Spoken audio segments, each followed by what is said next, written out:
සුබ දවසක් කියලා පිළිගන්නවා අදත් ඔයාලා හැමදෙනාම Lanka job guide YouTube channel එකට. ඉතින් අදත් ඔයාලා වෙනුවෙන් අරන් ආවිල්ලා තියෙන අලුත්ම රැකියාව අවස්ථාවක් සම්බන්ධයෙන් තොරතුරු.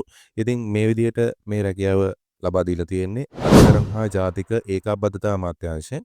ඉතින් තනතුර වෙන්නේ හදිස්සි මරණ පරීක්ෂක තනතුර. මේ වෙනකොට පුරප්පාඩු 149ක් තියෙනවා. ඉතින් මේ හා සම්බන්ධව තියෙන තොරතුරු පිළිබඳව ඔයාලා දැනුවත් කරන්න තමයි මේ විදිහට වීඩියෝ එකක් කරන්න බලාපොරොත්තු වෙන්නේ. ඉතින් අපි බලමු මේ හදිසි මරණ පරීක්ෂණ තනතුරට ඔයාට අවශ්‍ය වෙන්නේ මොන වගේ සුදුසුකම්ද කියන එක සම්බන්ධයෙන් හා ඒ හා සම්බන්ධව තියෙන සම්පූර්ණ විස්තරයක් මම ඔයාලට මේකෙදි ඔයාලට පැහැදිලි කරලා දෙනවා. ඉතින් හදිසි මරණ පරීක්ෂණය තනතුර කියලා කියන්නේ ස්ථීර තනතුරක් නෙවෙයි. මේක ඇවිල්ලා ගර තනතුරක් විදිහට තමයි මෙයාලා හඳුන්වලා තියෙන්නේ. ඉතින් මේකෙදි තියෙන විදිහට මම ඔයාලට පැහැදිලි කරලා දෙන්නම්. මෙම තනතුර රජයේ වැටුප් ලබන ස්ථීර තනතුරක් නොවන අතර ගරු තනතුරක් වේ. මරණ පරීක්ෂකවරුන් සිය සේවය මරණ පරීක්ෂණය සිදු කරමින් ඉටු කිරීම වෙනුවෙන් රජයේ අනුමත ගාස්තුවක් අනුමත ගමන් වියදම් සංයුක්ත දීමනා ගෙවනු ලැබේ. එතකොට ඔයාලට මේක යම් පැහැදිලි කිරීමක් තියෙන්නේ නැති. ඉතින් මේකට අවශ්‍ය සුදුසුකම් ශ්‍රී ලංකා පුරවැසියෙකු වෙන්න ඕන අනිවාර්යයෙන්ම. මනා චරිතයකින් සහ යහපත් සෞඛ්‍ය තත්ත්වයකින් හිබි අයෙකු වෙන්න ඕනේ. පත්වීම අපේක්ෂා කරන හදිසි මරණ පරීක්ෂණ බල ප්‍රදේශයට අයත් ග්‍රාම නිලධාරී වසමක ස්ථීර පදිංචිකරුවෙකු වෙන්න ඕන අනිවාර්යයෙන්ම.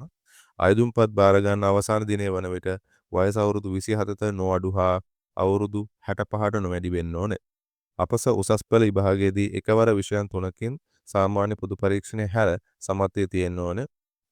උසස් පෙළ ජීව විද්‍යාව විෂයන් 3ක් සමත් වීම අයදුම්කරුවන්ට ප්‍රමුඛතාවය දෙනවා කියලා මේකෙදි සඳහන් කරලා තියෙනවා. එතකොට ඊට අමතරව රාජකාරී ඉටු කිරීම අපේක්ෂිත භාෂා මාධ්‍ය ප්‍රවීණයෙකු වෙන්න ඕනේ. ඒ වගේම මෝටර රථ ප්‍රවාහන පනතේ කලින් කලට වෙනස් වන රුපියල් 10000කින් නොඅඩු දඩයක් නියම කළ හැකි වරදකට හැර වෙනත් කිසිදු අපරාධ වරදකට අධිකරණයේ වර්ධිකරුවෙකු නොවී තියෙන්නවත් ඕනේ කියලා සඳහන් කරලා තියෙනවා. අධිකරණ විෂයභාර ගරු අමාත්‍යවරයා විසින් පත් කරන ලබන කිසියම් තනතුරකින් පහ කරන නොලැබූ අයෙකු වෙන්න ඕන කියලාත් සඳහන් කරලා තියෙනවා. ඒ වගේම 1951 අංක 17 දරන උප්පැන්න හා මරණ ලියාපදිංචි කිරීමේ පනත යටතේ කරනු ලබන උපත් හා මරණ රෙජිස්ට්‍රාර්වරයෙකු වශයෙන් සේවය නොයදී සිටීම කියලත් මෙයාලා සඳහන් කරලා තියෙනවා. අයදුම්පත් බාර ගන්න අවසාන දිනය වන විට රජයේ පළාත් සභා පළාත් පාලන අරමුදලකින් ආයතන අරමුදලකින් වැටුප් හෝ දීමනා ලබන තැනැත්තෙකු නොවෙන්න ඕන කියලත් මෙයාලා සඳහන් කරලා තියෙනවා. ඉතින් මෙන්න මේ සුදුසුකම් ටික ඔයාලට සම්පූර්ණ කරන්න පුළුවන් නම් ඔයාලට මේ සඳහා අයදුම් කිරීමේ හැකියාව තියෙනවා. ඉතින් මේකේ අයදුම් පත්‍රය ගන්න පුළුවන් මෙයාලගේ වෙබ් අඩවිය හරහා. ඉතින් වෙබ් අඩවියේ ලින්ක් එක මම අපේ මොබයිල් ඇප් එකේ දාලා තියෙනවා. ඔයාලට පුළුවන් ලින්ක් එකට ගිහිල්ලා අයදුම් පත්‍රය ඩවුන්ලෝඩ් කරගෙන ඊට අමතරව 2026 දෙවනි මාසේ 5 වෙනිදාට පෙර ඔයාලට මේ අයදුම් පත්‍රය යොමු කරන්න ඕන කියලා එයාලා සඳහන් කරලා තියෙනවා. ඔන්ලයින් මාර්ගය හරහා ඔයාලට මේ ඇප්ලිකේෂන් එක සබ්මිට් කරන්න පුළුවන්. ඉතින් මම හිතනවා ඔයාලට මේ රැකියාවට අයදුම් කරන්න පුළුවන් වෙයි. ඉතින් ඒ නිසා උත්සාහ කරන්න.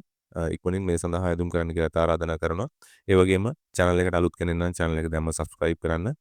ඔයාගේ යාළුවන්ටත් බලන්න මේක share කරන්න කියලා තියනවා. ඉතින් අලුත් රැකියාව අවස්ථාවකින් නැවත හමු වෙමු.